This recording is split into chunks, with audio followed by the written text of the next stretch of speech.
Let's get started. I'm going to use the Olla blow dry brush.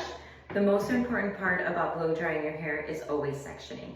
So I'm going to start off in the back section. What I want to make sure that I'm doing is removing any of the dry pieces away from where my hair, the wet piece, might fall. So I'm going to clip that or unclip it.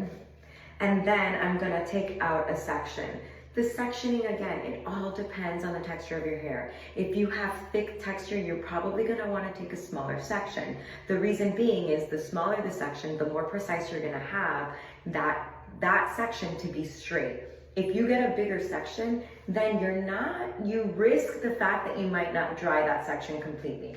So you always want to make sure that you're taking into consideration your texture of your hair, if your hair is super dry, if it isn't dry, and the power of the tool, right? So in this case, I'm starting off right here. I'm making sure that my back is completely away from it. My section is a good amount, but again, my hair is not coarse, it's not thick, it's kind of medium. So this for me is perfectly fine. What I'm gonna do is I'm gonna start off from going under. The reason why I want to go under is because I want to create volume in that section. If I were to just go down and over my hair, then I'm creating more of a flat finish. Even though my hair right now has a flat finish, it's because there's a technique that I do in between that although I'm getting this volume, then I'm going to go over and make sure that that section is completely stretched out and sleeked.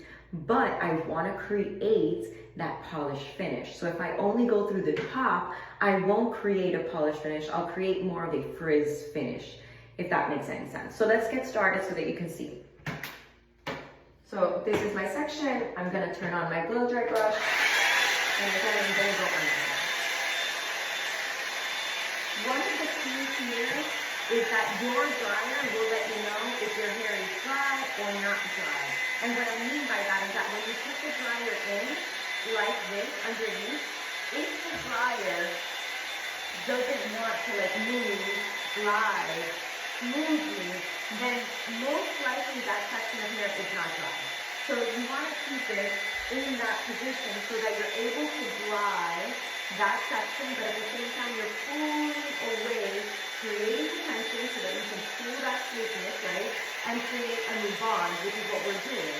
So now, as I have that, my ends are out. So I'm going to pull it, twist it. Why am I twisting? Because I want to create a polished finish. If I just pull my hair out, and again, you can see how it wants to lock. If I just pull my hair out, I'm not creating a beveled finish or a polished finish at that, which is what we get when we go to the salon. So we need to keep that in mind. Patience is key, ladies. So again, I'm not moving it because I can't. As you can see, now it wants to glide. I'm going to roll it back in. You'll see that your hair will naturally glide once the section is dry. So that's what we want to work on, making sure that that section is dry. Now comes that second portion that I was telling you. I'm going to grab this section. Be careful because your hair might be hot depending on your hair. And you're going to go right over. Okay? And then let the brush do the job. Pull it out again. And slowly, so that each section gets dry. You can tell that it doesn't want to go because the section from above is not dry. Right? So now I'm able to get more of a gliding motion because that section is telling me, okay, it's getting dry. I'm going to go back to the bottom. At this point, you just want to put those ends in and twist it in so that now we're going to concentrate on getting that bevel finish just on the end. So what we're going to do is, as it dries, you're going to twist in, twist in, twist in. Even though it wants to kind of slip away, try to twist it before the ends fall out of the brush. Twist, twist, twist, and then pull it down.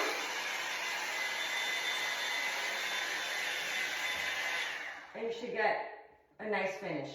Key here is we're going to go back into that section so that we can bring those two sections the bottom section that was already blow dried and this top portion that we just blow dried to merge together so that it looks seamless instead of having those demarcations. So let's do that together. Go right on. I'm gonna grab a little section from the bottom and I'm gonna bring that up. I'm gonna go from the bottom again.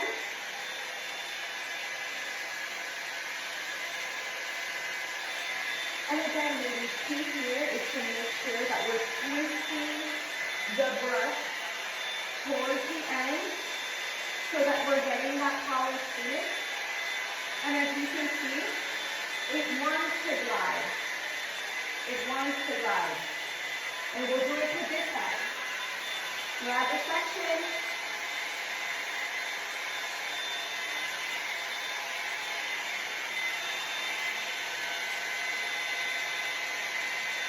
Let it come together as it wants to.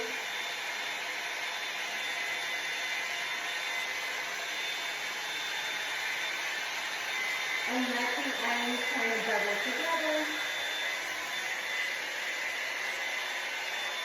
And that would be the finished look for that section, right? So now we're going to continue to the middle section. And again, it's just a repetitive move throughout the head. It's nothing more one section than the other. It's basically the same thing. I'm going to grab that same thing and I split it down the middle.